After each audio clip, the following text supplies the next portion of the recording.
Well, related to that story, journalists in Kenya have always faced different threats while covering stories, but now it's becoming even more dangerous for those journalists that are based outside Nairobi County. While attempting to expose corrupt activities in counties, journalists have been beaten, arrested, and at times killed. Our Kakamega-based reporter Dorcas Wangira spoke to colleagues who were recently arrested for doing their job.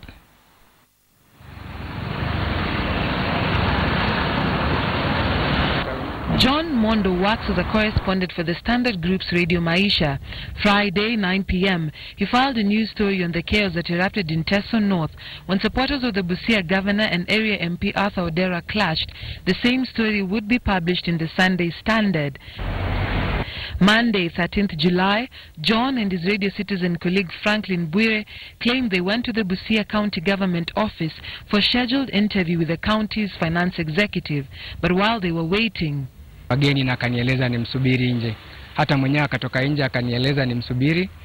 Kwa muda baada ya dakika kadhaa, baada ya dakika kama 15 hivi, wale walinzi wa gavana wakakuja wawili kutoka nje, kutoka kwa ofisi ya one of the staff, wakani rough up. Baada ya kunirafu wakanibeba, wakaanza kunipiga, wakaniingiza kwa ofisi ya chief of staff. Kufika kule wakaninyang'anya my gadgets, that is the recorder and phone. Wakaanza kwenda kwa simu yangu wakiangalia messages, emails and all the recordings ambazo nilikuwa nazo. Kutokea hapo ndio one of the security guys akaingia ndani, akajaribu kuplead nao waniachilie, wakaendelea kuniharass. And while all this was happening, the director of communication was in that office, the chief of staff was in that office with around 7 other staff members of the county government. That's when I came out. Wakati niliachiliwa, nikaenda nikaeleza my colleague from Citizen Radio, nikamuelezea what had happened.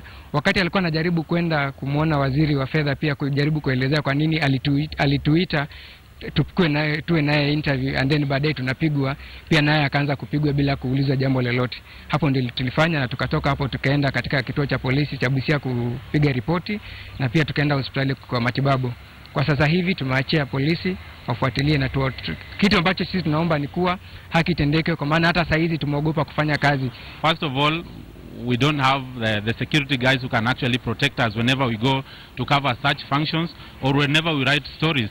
And it will be a polite request that maybe in future, maybe our media houses or the government should also look for better ways of ensuring that as we also undertake our responsibilities, we are protected just like other leaders. Even the leaders, they are given bodyguards and other things.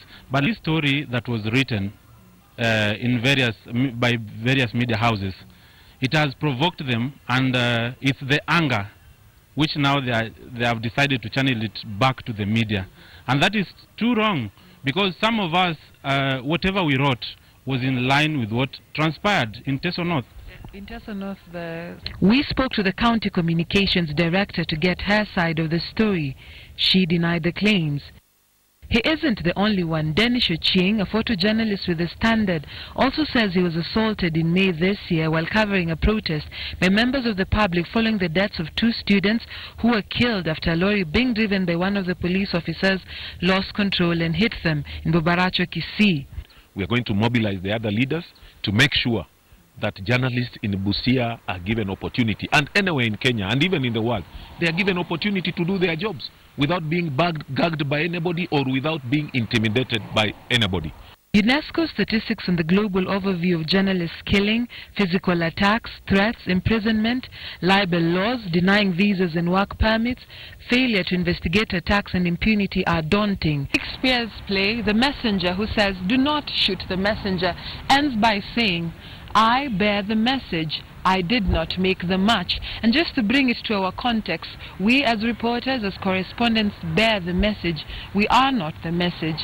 Well, what is becoming an observable trend is that of journalists being attacked in their line of work. No investigations have been forthcoming, no arrests have been made. And question is, who is going to stand up for journalists? Dorcas Wangira, KTN News, Busia County.